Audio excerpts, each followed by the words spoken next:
Bonjour et bienvenue dans ce nouveau podcast Slow World, c'est Louis et aujourd'hui nous allons parler du slow tourisme ou aussi le slow travel en anglais, des vacances version slow life. Alors le slow tourisme, qui est donc prononcé slow travel ou aussi d'ailleurs slow tourism en anglais, c'est une forme alternative de tourisme et elle est étroitement liée au tourisme durable et ce qu'on appelle aussi de manière générale l'écotourisme et surtout, comme son nom l'indique, elle fait partie de la famille du mouvement slow. Si vous voulez plus d'informations sur le slow movement en général, je vous redirige directement sur mon blog slow-world.com ou sur les autres podcasts qui sont à votre disposition. Grâce au slow tourisme, vous apprécierez encore plus la richesse des voyages et vous redécouvrirez aussi le monde autrement. Alors quel constat on peut faire actuellement concernant les visites et le voyage en général dans le monde du tourisme ? Eh bien ça va toujours plus vite, ça n'est pas exclu de ce rythme toujours plus effréné, il n'y a qu'à constater le rythme imposé par la plupart des tours opérateurs. Alors normalement, le voyage, ça doit être un moment de détente, on est d'accord, avec une cadence des visites plutôt cool, mais là, la cadence ne cesse vraiment de croître, il faut absolument voir tel musée, tel endroit, il faut absolument prendre son cliché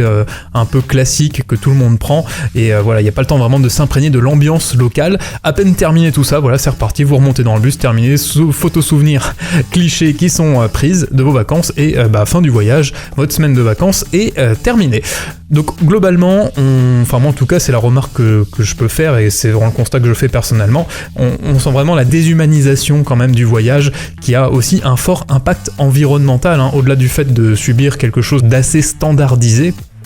Le voyage comme ça de masse, le tourisme de masse à vitesse lumière peut vraiment nuire à notre planète, c'est même pas peu d'ailleurs, elle nuit à notre planète, en tout cas c'est mon avis. Par exemple,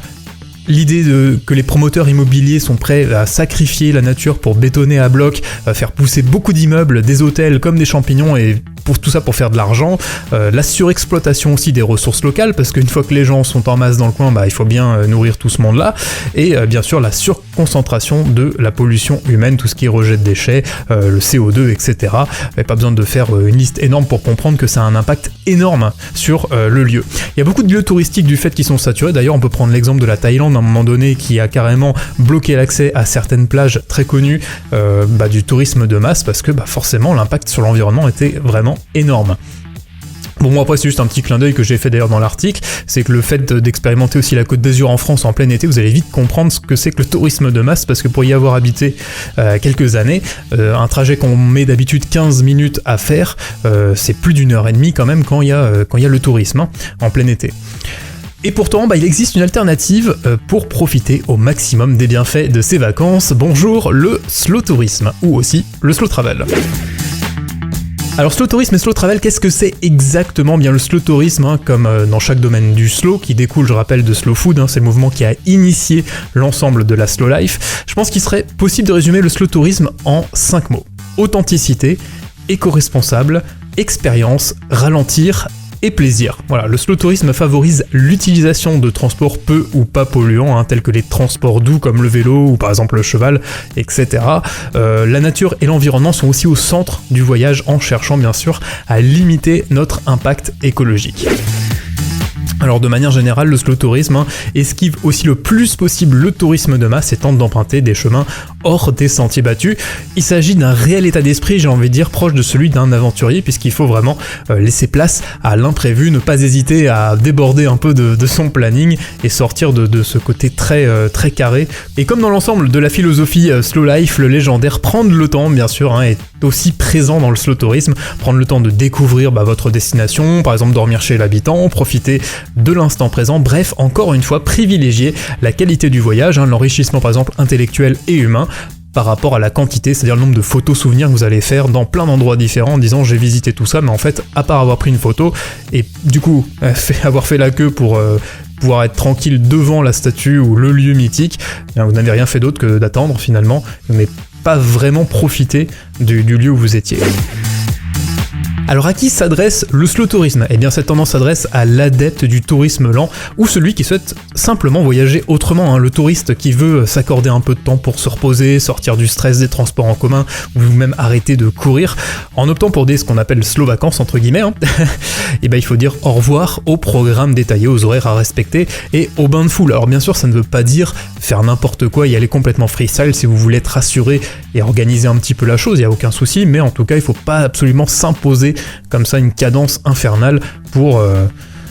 absolument faire le maximum de choses. Si c'est faire beaucoup de trucs et quand vous repartez chez vous, vous posez la question de dire qu'est-ce que j'ai visité déjà, c'est qu'il y a un problème.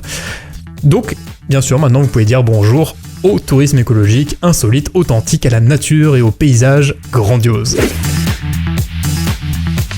Le slow tourisme pour moi c'est aussi le voyage authentique, qui prône l'authenticité du voyage. Il s'agit d'une réelle expérience de vie. C'est pas seulement venir prendre un hôtel, manger, dormir, visiter 4 musées et repartir. C'est vraiment une expérience de vie à mon sens, prendre le temps de se mêler à la population locale, leurs coutumes, aussi leurs repas traditionnels. Ça passe aussi par l'apprentissage de quelques mots de langue locale si vous par exemple voyagez au sein de votre propre pays. Par exemple en France, là où j'habite, il y a ce qu'on appelle le ch'ti,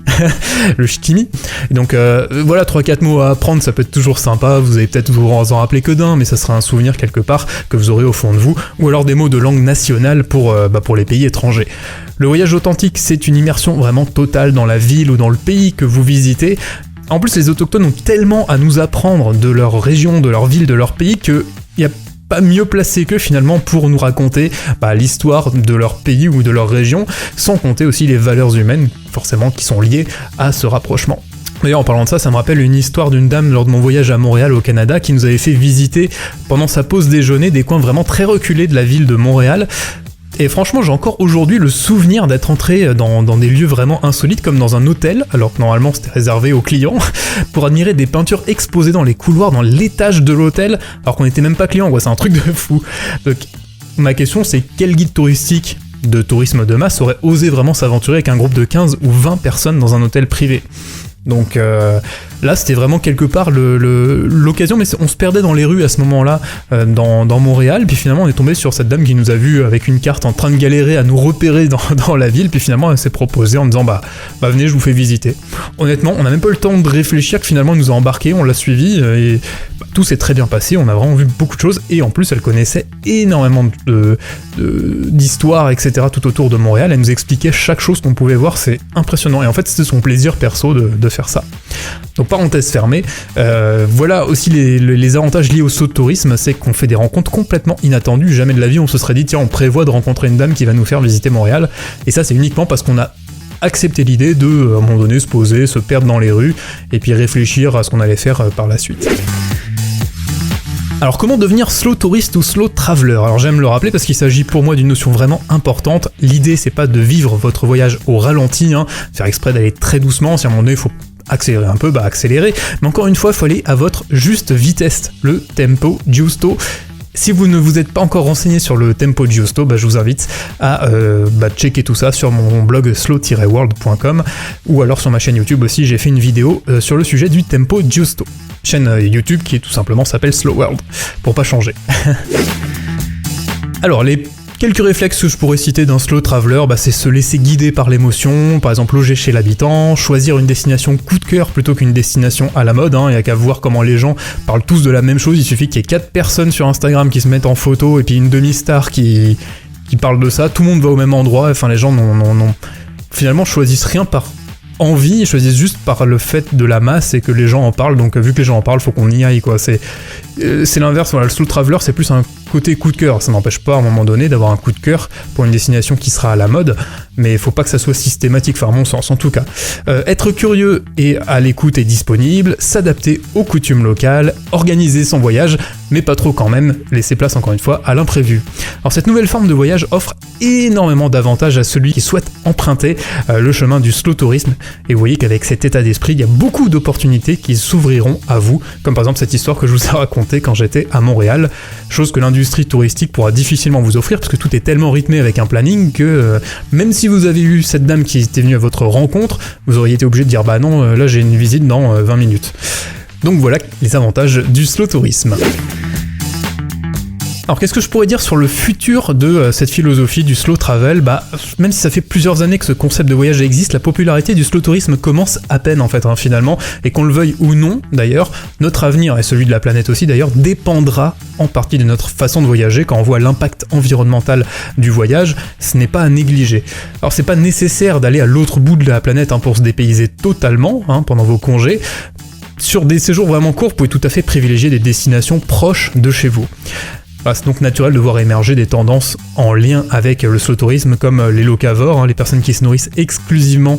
de produits locaux, ce que vous pouvez faire d'ailleurs notamment pendant vos voyages, ou encore des adeptes de la staycation, c'est faire des vacances près de chez soi. Et cette philosophie slow tourisme finalement tombe vraiment à pic, puisqu'on est de plus en plus nombreux aussi à vouloir nous déconnecter, recréer un lien avec la nature, vouloir emprunter la voie d'un tourisme respectueux, alliant écologie, dimension humaine, et pour ça il existe une multitude d'activités à faire, même lorsque vous prenez le temps. Donc l'avenir, à mon sens, du slow travel, franchement, est très prometteur. Je voudrais juste quand même vous alerter sur quelque chose, vraiment attention avec le business du slow tourisme. Je vais prendre juste une petite minute pour vous parler de tout ça, mais comme en fait il n'y a pas de label ou d'association qui régit des conditions entre guillemets de slow tourisme, tout le monde y va un petit peu de son idée, surtout de son point de vue pour faire un maximum d'argent, donc attention à toutes les entreprises de voyage qui vous proposent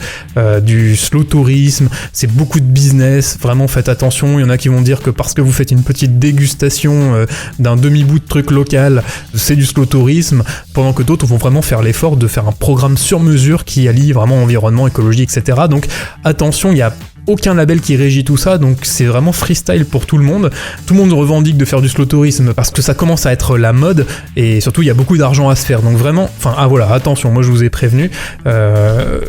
be careful, comme on dit. Merci d'avoir écouté ce podcast Slow World, je vous dis à bientôt pour le prochain, et pensez aussi à vous inscrire sur mon blog slow-world.com pour être alerté dès que j'écris un nouvel article, dès que je publie un nouveau podcast ou une nouvelle vidéo. Inscrivez-vous aussi à ma chaîne YouTube, ça me fera toujours plaisir, et je vous dis à bientôt pour un prochain podcast. À plus.